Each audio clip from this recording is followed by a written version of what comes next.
Now that we've gain stage, the next part of the process we want to move into is leveling. While there are many ways of leveling a mix, there's no right and wrong, as long as there's no unwanted clipping involved. This is my favorite way for keeping you safe from clipping and achieving a well-balanced mix. I called it bottom to top mixing. So it's where you'll step the lowest low-end instrument to the peak between -12 and -3 and then adjust everything from there. So let's say you set your kick between -12 and -3 and then you adjust your 808 from there and adjust every following instrument from the lowest to the highest. This will give you a great leveling starting point and create a cleaner image because the low end tends to be the hardest part when it comes to mixing. So if you can get that right in the beginning, everything else flows freely.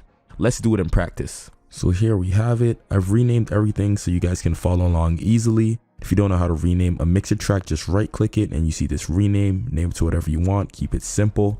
And now we're going to go ahead and level this. So we're going to go with the bottom up mixing, starting with the lowest instrument, which is the kick. Then we're going to go to the drums and then the melody. So just follow along.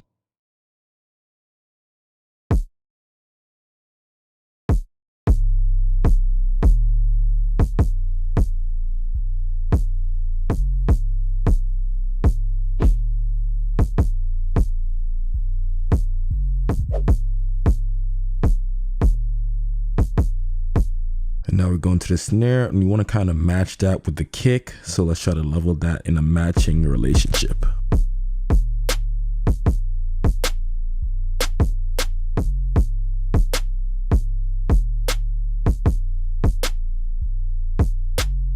Fit the hi-hats in between the kick and the snare.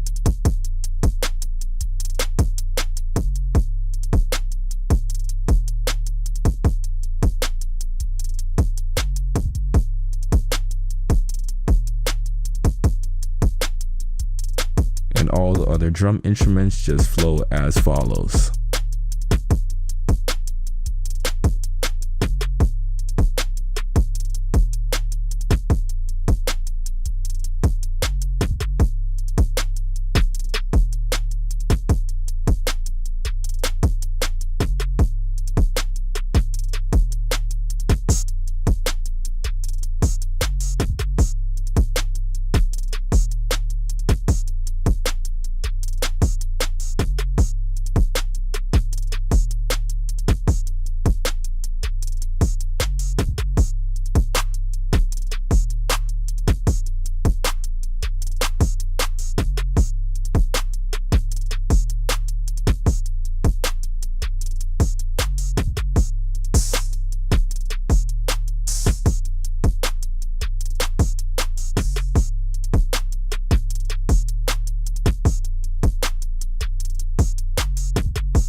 And there we basically have most of our drum sounds leveled, but because we only gain stage to -6 dB and nothing more, our master still is coming in hot. Everything's still coming in hot. You can see it's still here past -3. So we can just leave that because later on we know what we're trying to achieve with this kind of mix. But once we're finished with the drums, we are free to now go ahead and start leveling the melody. You want to start with the most important things in a melody and then move from there.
So there's this existing trick that will be able to help you when you're leveling as well, which is to throw the whole mix in mono.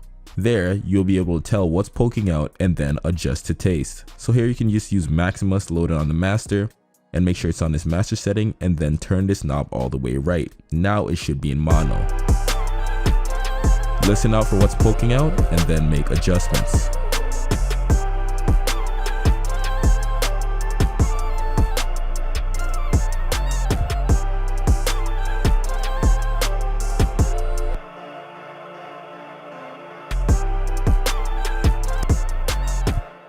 Once you're done making your adjustments, go ahead and delete Maximus, and now we can hear the adjustments we made.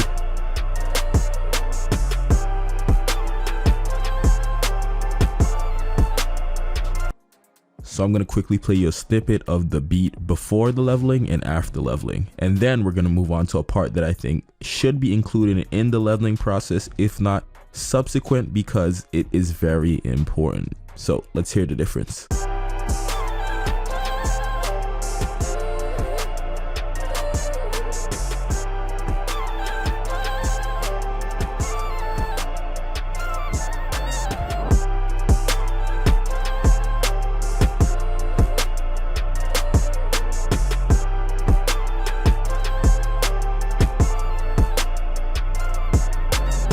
The next part of the process you should be engaging in is panning.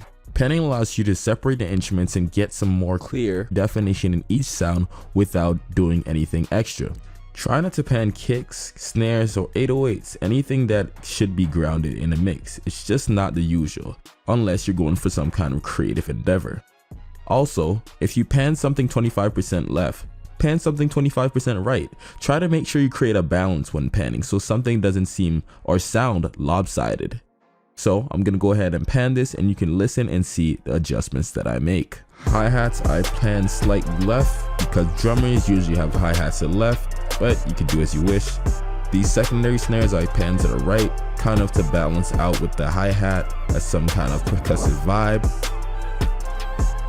And then this open hat, I'm going to send it more further to the left past the hi-hat because it's kind of near the hi-hat when you're drumming. You can do it from a listener's perspective or a drummer's perspective. I just choose to do it from a drummer's perspective. Sometimes you pan and the volume seems to increase for a sound, so you can just readjust the volume with the fader because maybe that pocket wasn't as busy as it seemed. Next, I like to also pan my melodic instruments because it also gives them their own space to operate and exist. From there, you can just do everything to taste.